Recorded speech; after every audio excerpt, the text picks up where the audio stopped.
a game that it seemed a good portion of the Penn State fan base was not feeling optimistic about, considering that several key players opted out. On the offensive side, Jahan Dotson, are inarguably the team's biggest weapon on the offense, sat out the game. And then on defensive side, you had about almost half the starters missing, especially up front. Arnold Ebiketie, team's best pass rusher, and Derek Tangelo, their best defensive tackle, both opt out. And then the linebacking core, both Ellis Brooks and Brandon Smith announced they were sitting out to focus on the NFL draft. Same with Jaquan Brisker at safety. And so, going in, I don't know about you, but there's sort of a part of me that felt with the way Arkansas loved to pound the rock. It wasn't unfathomable that they could certainly light up a scoreboard. Now, thankfully, that didn't happen. They put up 24 points in total, and part of that credit goes to Jair Brown, who stepped up with a couple interceptions, including one early on when Arkansas was scoreless. Arkansas was driving to score a touchdown, and he picks him off in the end zone.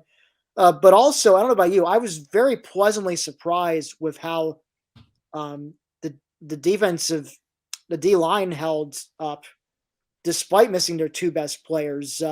Nick Tarburton really had himself a game, and even Jesse Luketa being forced into the Mike linebacker role also stepped up. As did Curtis Jacobs. But in Smith Filbert, I saw him chase down KJ Jefferson a couple times to bring him down for a loss or a sack. So there are definitely some positives to be taken away despite missing so many guys due to opt-outs. Unfortunately, though, I guess as a story, kind of the story of the season, defense did, I think you could say defense did enough to give him a chance, but the offense could not hold up its end of the bargain. Sean Clifford, once again, hit or miss, and did more missing than hitting in this one. He did have a nice touchdown strike to Keandre Lambert-Smith early on, but he also overthrew Theo Johnson late in the first half for what should have been a touchdown, which would have had him up 17-7 at the half. And, we could have had maybe a more interesting finish to this one, being down 24-17 instead of 24-10 late in the fourth quarter. And then, running game, you had their moments of Noah Cain and Kevon Lee. They both broke off some big runs. And, frankly, it's a low bar, but the run game actually looked better than it had for most of the season. But there seemed to be a lack of attempting to run the ball when they seemed to have the hot hand there. But whatever it was, and of course, it kind of all comes back to the offensive line, just, inconsistent. Sean Clifford was running for his life a little too much, more than we'd like to see. And it just, in the end, it just all kind of had a snowballing effect and led to only 10 points for the offense, which is really not going to get it done against any opponent. Let's be fair. Marty, what are your big takeaways from this? Yeah, I agree with a lot of what you said, especially, I'll start with the defense. I said this at halftime, both on my personal Twitter and on the Black Sheep Diaries Twitter, that if you consider the opt-outs and injuries, the team they were playing and the type of offense Arkansas wanted to run, I think you could argue the first half was the best half of defense this team played maybe all season. You're down when you consider Jesse Luketa was playing Mike linebacker instead of defensive end, you were down at least your top 6 defensive linemen from preseason camp. And I thought the young defensive linemen, for the most part, looked really good. You mentioned Nick Tarburton. I thought this might have been the best game of his career. Smith Vilbert. It was funny because in our Black Shoe Diary Slack channel, Clay and I both said Vilbert looked, he looked a little stiff out there. Maybe he didn't belong. And boom, very next play gets a sack. Had a sack later in the game. He struggled a little bit reading some option plays, but give me that is what you're struggling with, because that's something with practice you can learn and get better at very easily. I thought Keziah Izzard played a good game, but he has most of the season. I thought, Vanover flashed at times up front. So that defensive line definitely played really well. I think really well when you consider who they didn't have and the type of offense they were facing. And as for linebacker, Jesse Luketa, credit to him. nothing's been official yet, but everyone believes this was his last game before going to the draft. And he played probably the best game he ever has as a linebacker at Penn State. So a good way for him to finish his career. Jair Brown, one of my takeaways in my post-game takeaway article I always do for Black Shoe Diaries, I said Jair Brown is going to be an all-conference level safety next year. He's a very good building block for this defense.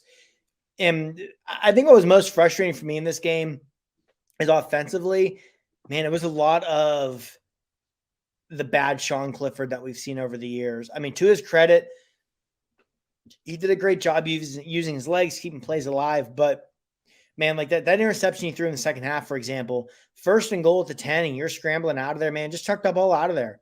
Throw it away and live to play another day. He rushed the throw. It was a terrible decision. Way underthrown, got picked off. You mentioned when he missed the wide open Theo Johnson for what should have been a touchdown. He hits that throw. They go up 17-7. Who knows where this game goes? So, and there was a drop in the third quarter that I know Malik Mega took a lot of beef for, and he should have caught the ball, but it was slightly underthrown also by Clifford. A little bit better throw out in front of him, and Mega probably doesn't drop it. But it was not a good game for Sean Clifford. And the other thing that frustrated me offensively was you mentioned Kevon Lee and Noah Cain, both of whom looked maybe the best out all season. Kevon Lee, on his first 5 touches of the game, had 51 total yards and had 40 yards on Penn State's touchdown drive, and then he didn't touch the ball again in the fourth quarter.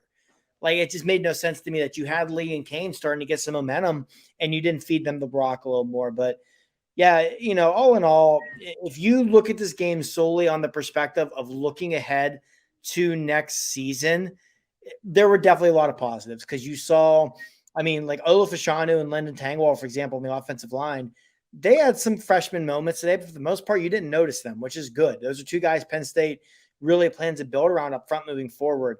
I thought Keandre Lambert-Smith really had his coming out party, and Parker Washington showed today he can be wide receiver 1. So once you throw in Mitchell Tinsley, the Western Kentucky transfer, you should be pretty set at receiver next year. We mentioned that defensive line. The secondary had a lot of young guys playing. Keaton Ellis, Johnny Dixon, Jalen Reed, Kalen King. I thought they all played well. So there are definitely some positives to take away from this game. As frustrating of a way this was to finish what was an insanely frustrating season, there were definitely positives to take away from this game for the Nittany Lions. I just think heading into the offseason, there's going to be a lot of questions that need answered on this offense still, primarily the offensive line and also quarterback, because it's just, we all know Sean Clifford's coming back.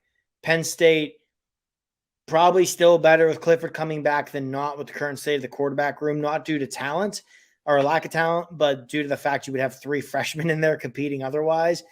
But, man, I don't know. It's just games like today are the ones where you look at it and you really do wonder, does Clifford maybe lower the ceiling of this program overall a bit? But that's a conversation for another day. But, yeah, all in all, if you look at this game and almost treat it like a spring practice more so than a bowl game, which is essentially what it became for Penn State, there are definitely a lot of positives to take away because the young guys who you need to step up and play a big role next year, for the most part, I thought all played pretty well in this game.